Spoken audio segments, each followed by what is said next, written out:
Hi friends, நான் உங்கள் போகா ஒருங்கிணைந்த பண்ணையிலேருந்து பேசுகிறேன்.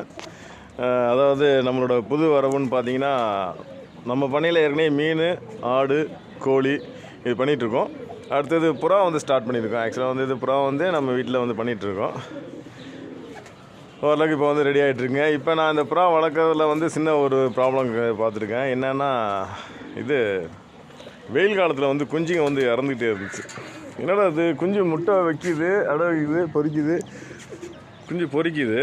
ஆனால் வந்து நல்ல பெருசாகி ஒரு 2 வாரம் 3 வாரம் ஆகி அதுக்கப்புறம் வந்து சாவுது. என்னடா பண்ணுறது அப்படின்னு பார்த்தா என்னெல்லாம் அளந்து தெரியவே இல்லை. ஒரு 2-3 ஜோடி செத்துருச்சு, இறந்துருச்சு.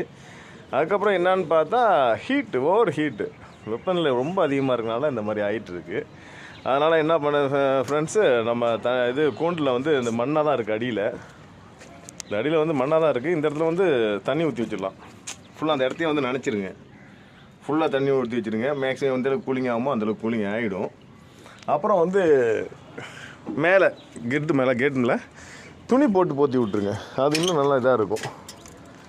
பாருங்கள், ஹீட்டில் வந்து இதோட குஞ்சு கூட இதோட ஜோடி சேர்ந்துருச்சு. கிட்டத்தட்ட 2 ஜோடி செத்துருச்சு. இன்னொன்று வந்து இது இறந்ததுக்கப்புறம் தான் தெரியுது, ஹீட்டுன்னு கண்டுபிடிச்சனால இந்த குஞ்சை காப்பாற்றிட்டேன். இறந்தது போக எல்லாத்தையும் இருந்தது போக இப்போ இது காப்பாற்றிட்டேன். அதே மாதிரி இது குஞ்சு வச்சுருக்கு. இது அங்கே உள்ள வச்சுருக்கு பாருங்க, ரெடி ஆகிட்டுருக்கு. என்னோட அடையில் இருக்குது. இந்த அப்புறம் முட்டை கொட்டுருக்கு. இந்த முட்டை இருக்குது பாருங்க, முட்டை இருக்குது. இன்னொன்று கூண்டு கட்டிகிட்டு இருக்குது. இந்த மாதிரி கூண்டு ஓரளவுக்கு இதாக போயிட்டுருக்கு. ஃப்ரெண்ட்ஸ், நான் போடுற வீடியோ இது உங்களுக்கு பிடிச்சிருந்தா லைக் பண்ணுங்கள்.